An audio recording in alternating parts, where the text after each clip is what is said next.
exemplo, muitas das vezes, vamos ser mais grosseiros aqui, grosseiros não, que eu tenho certeza que é uma grande realidade. Só temos, às vezes, o arroz, o feijão, ou o macarrão e o feijão e uma proteína. Muitas das vezes, a proteína do porco, que acaba sendo a mais barata.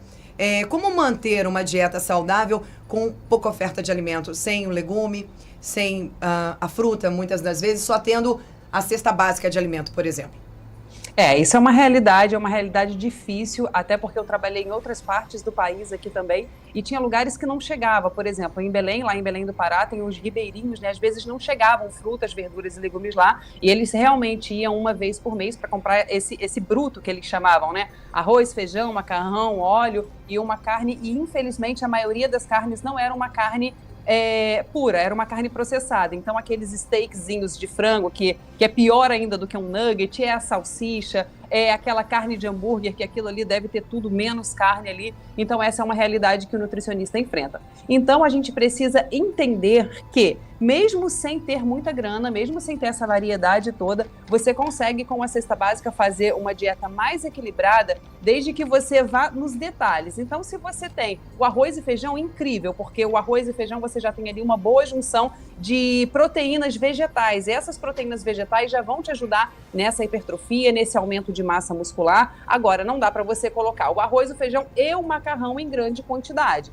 Então, se você colocar só o arroz e feijão ou numa outra refeição, só o macarrão e o feijão, já seria mais interessante. Sobre as carnes, não precisa ser grande quantidade de carne, mas se você puder, por exemplo, comprar a carne de porco, tirar o excesso da gordura dessa carne de porco por ser mais barata, ainda assim ela é mais interessante do que o hambúrguer, a salsicha e o nugget, que são mais gostosos, são mais palatáveis, são cheios de glutamato monossódico, mas que a carne de porco ainda é mais interessante. Mas existem também alguns alimentos vegetais que são relativamente mais baratos, como o grão de bico, a lentilha, a ervilha, que tem essas proteínas e ainda assim tem outros nutrientes que podem ajudar bastante. E aí também vale a pena você ver a questão da fruta da época, porque se você comprar a fruta na época, ela tem mais fitoquímicos, ela tem mais vitaminas e ela fica mais barata. Então, por exemplo, agora acho que acabou de sair a época da tangerina pocã.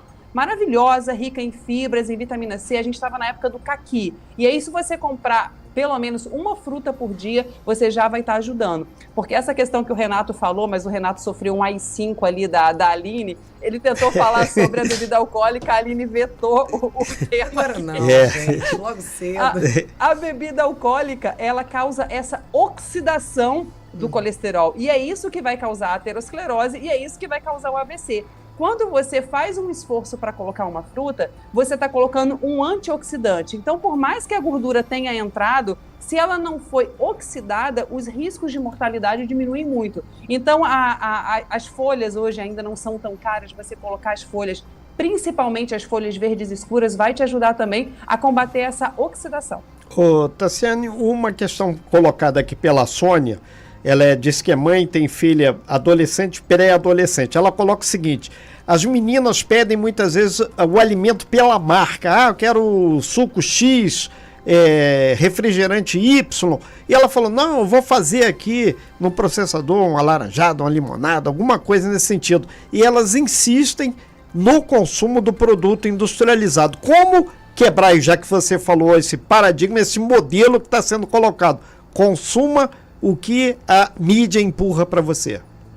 Olha, quando a criança é um pouco menor, eu consigo enganar a criança. Então, por exemplo, a minha filha gostava muito daquele Danoninho, porque inclusive foi um pediatra que tinha passado na época. E aí, o que eu fiz? Eu comprei o raio do Danoninho, joguei o Danoninho fora, fiz um Danoninho de inhame, que eu bati o inhame cozidinho com morango, coloquei no potinho e a abençoada comeu, que se lambuzou toda. Mas por quê? Porque era criança, então ela não tinha Ela foi pela embalagem, então. Exatamente. Então, para algumas mães, eu peço para comprar o suquinho de caixinha quando a criança é menor, joga o suquinho de caixinha fora, compra aquelas seringas grandes e coloca o suco dentro da caixinha, que eu juro para você que eles tomam. Então, quando a criança é menor, é mais fácil a gente dar essas engabeladas. Mas adolescente já tem uma noção melhor das coisas. Então, o que você tem que fazer realmente é dar carteirada. A mãe sou eu, Eu comprei com o meu dinheiro. Você não vai comprar esse suco. Quando você tiver 18 anos, você vai ter as suas escolhas, você compra o suco ou refrigerante que você quiser. Mas aqui não, dentro da minha casa, vamos fazer a linha antiga. Aqui dentro da minha casa só vai ter suco. Se você quiser, você bebe, se não, tem uma aguinha ali na torneira prontinha pra você. Ok, Tassi. Aline, Depende da torneira, porque se for aqui da Jangra do Jeito, pode beber não, tá? Não, Pode beber água que não presta geladeira. não. Olha, Tassi, isso que você falou, isso é muito importante. Esses dias a pediatra dos meninos estava falando sobre isso, falando, cara, a criança não tem dinheiro para ir no mercado comprar um alimento. Quem coloca, quem oferta esses produtos industrializados, esses maus produtos, é você. Então, você que tem que começar a fazer essa mudança, né? Foi como você